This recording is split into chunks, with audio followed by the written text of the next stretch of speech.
Hello everybody, welcome back to a GCSE maths video. In this maths video we'll be looking at square and cube roots. So let's just start off with the logic of square roots. So when we multiply two numbers together, if that number is multiplied by itself, we say that that number has been squared. So 2 squared means 2 times 2. You can write that as 2 to the power of 2, and we know that that ultimately is equal to 4. Now square rooting is just the opposite of that, so we start off at that end point. So if we're asked what is the square root of 4, it's basically meaning what number multiplied by itself equals 4, and we know that's 2. You can check that because, well, 2 times 2 multiplied by itself is equal to 4. So we can say the square root of 4 is equal to 2. Okay, so if you want to calculate a square root on your calculator, maybe the number's a bit more tricky than 4, it's a bit of a bigger number, you can calculate that by pressing the square root function. So you can see that here kind of just looks like that, and input the number you wish to square root. So for example, a square has an area of 529 centimeters squared. How long is one side of the square? So we know that a square has sides of equal length. So this side might be A and this other side might be A, and the total area is 529. So we know that A squared is equal to 529. That's the same as saying A times A.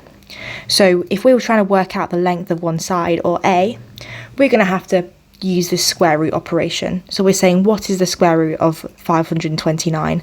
What times what is equal to 529? So if you put into our calculator square root of 529, let's see what we get out. We should get 23 centimeters. So A is 23. And to check that, you can just do 23 times 23 in your calculator, and you should get 529. Okay, so let's try the same type of example with different numbers. So a square has an area of 39 centimeters squared. How long is one side of the square? So now let's say each side of the square, let's call it B. So B and B has an area of 39 centimeters squared. So what is B? So we're saying B times B, which is the same as B squared, is equal to 39. So how are we going to solve for B? Well, we're saying what is the square root of 39? And now the square root of 39 is equal to 6.24. 6.24. Okay, so you're not always going to get a nice round number. It really depends on the question. But the key here is just to know that square rooting is the opposite of squaring. Okay, now let's extend this to cube rooting, which is simply the opposite of cubing. So, for example, we know that 2 cubed is the same as 2 times 2 times 2, which is the same as 8. Now, if I wanted to say what is the cube root of 8, it would look like that.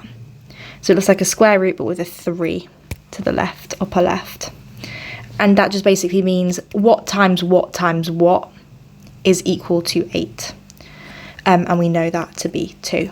2 times 2 times 2 is equal to 8. Okay, so a cube has a volume of 512 centimeters cubed. How long is one side of the cube? So we know that, again, the sides of a cube are all the same length. So we can call it A, A, A. And we know that 512 is going to be equal to A times A times A, which is the same as saying A cubed. So we're saying what times itself 3 times is equal to 512. And we know that we can solve that by simply doing the cube root of 512. Again, I would definitely choose to do this in a calculator, just for kind of ease. So if I put this into my calculator, the cube root of 512, you should get 8. Okay. So now let's do some practice questions. So without a calculator, calculate the square root of 16. So we're saying what times what is equal to 16. So A times A is equal to 16. A squared is equal to 16. What's that going to be? Well, we know that is 4. 4 times 4, you can verify it, is equal to 16. What about root 25? So we're saying that b times b is equal to 25. So b squared is equal to 25. And so we're saying that b is going to be 5. 5 times 5, that is 25. What about the square root of 81? So c times c is equal to 81.